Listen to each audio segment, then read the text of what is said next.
All right. Sorry, I just didn't want the example to get cut off halfway through. So, but here we go. We don't have very much to go. We have 2 more examples. Write each expression in quadratic form if possible. And what's happening here is very similar to the previous one where we had the x to the 6th and the y to the 6th. And so you can write an expression in quadratic form, basically the ax squared plus bx plus c, as long as these 2 terms, as long as this term is twice this term. Okay, so since 4 times 2 is 8, this is going to work nicely. But over here, 3 times 2 is not 8, 3 times 2 is 6, so this is not going to work. And I'll show you why that matters, because what we're going to do is we're going to say, let's assume that u equals n to the 4th. So you make the substitution that u equals n, so you're introducing a new letter. It does say let, which means that you have to allow this to happen. If you don't allow it to happen, then we're not going to be able to get anywhere. So if you let u equal n to the 4th, then what would u squared equal?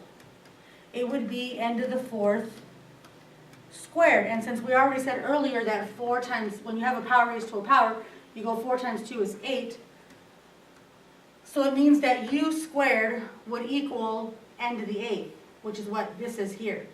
So you can write this as a quadratic by putting 150 u squared plus 40 u minus 15, because you replaced the u with n to the 4th and u squared with n to the 8th. Okay, now this looks very quadratic. So they want you to write it in quadratic form. So what that basically means is that you are going to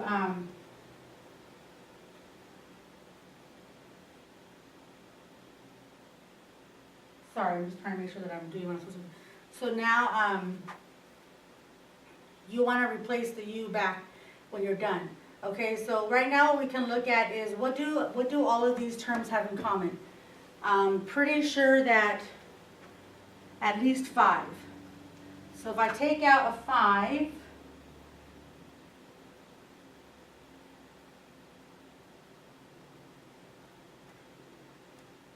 then I'm going to get 150, I'm going to get 30 u squared, and this would be 8u, because 8 times 5 is 40, minus 3. You get that.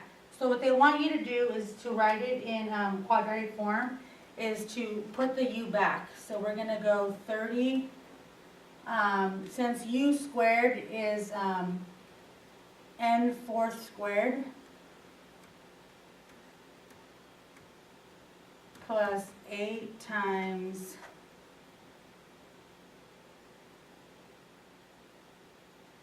n to the 4th minus 3, and this will be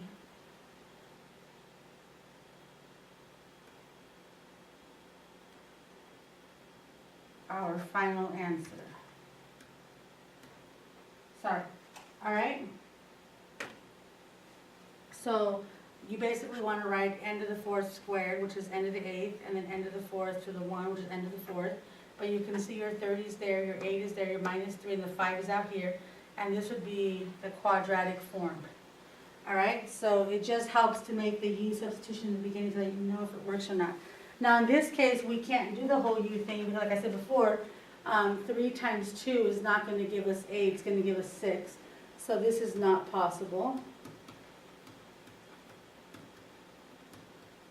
So now if you would try do yourself number 5 here at the bottom, then we will move on to our last example, which is finally where we actually get to use what we've been doing with the whole factoring thing to actually solve this example here.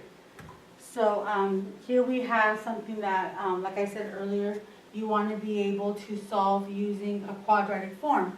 So I'm going to say let u equal x squared, and since 2 times 2 is 4, I can do this whole quadratic form thing. That means that u squared is going to be x to the 4th, because x squared is x to the 4th. So I'm going to rewrite this with u's instead of x's. So it's going to be 18 u squared minus 21u plus 3 equals 0, and I'm going to proceed to solve this. You can use quadratic formula or complete the square. If it's factorable, you want to try that. I'm going to try to factor it because it looks like it's pretty factorable, but I'm not convinced, but you know, we never know. So I'm going to try that, and I think that we can do 2 times 9 maybe. Now let's do 6 times 3. 6 and 3 is 18, and then we'll do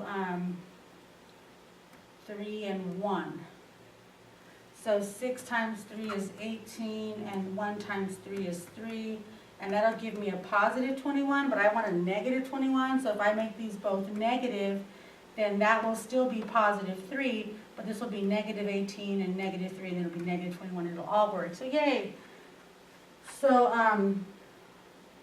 what will happen is, actually, now that I'm looking at this, I made a little bit of a mistake here. It's not a huge deal, but what I can see is that these both have 3s, and when you have 2 3s like that, it means that the 3 could have been pulled up from the get-go.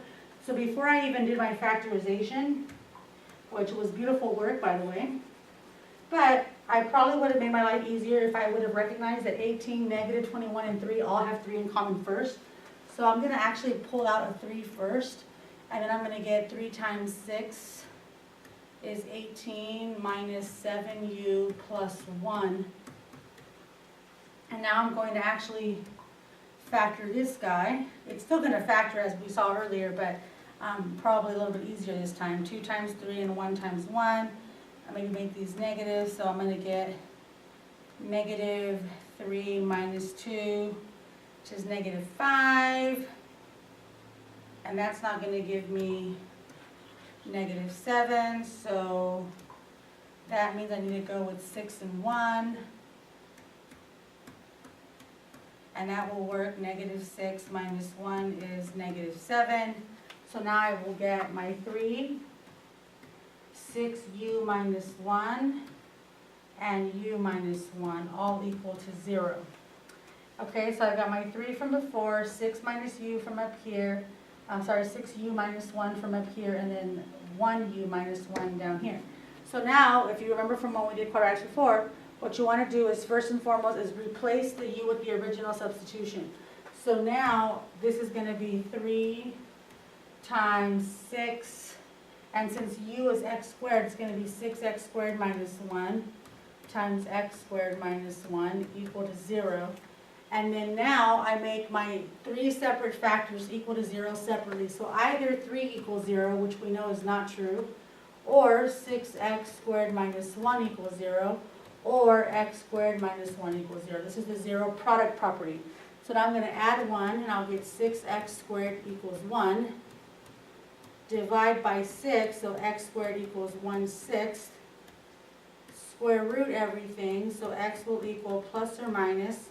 It's improper to have a square root on the bottom, so I will have to multiply root 6 over root 6 to finally end up with root 6 over 6 in my answer here. There's 2 solutions, and then over here I add 1, square root, and then you get x equals plus or minus 1. And that's 2 solutions, so total you have 4 solutions, which makes sense because you have a 4th degree polynomial, and that's supposed to happen. So that is how you do that. So now I will let you do this last do-it-yourself question. Once you have completed this, you will have completed your notes for this lesson, and I will see you in class, and thanks for watching.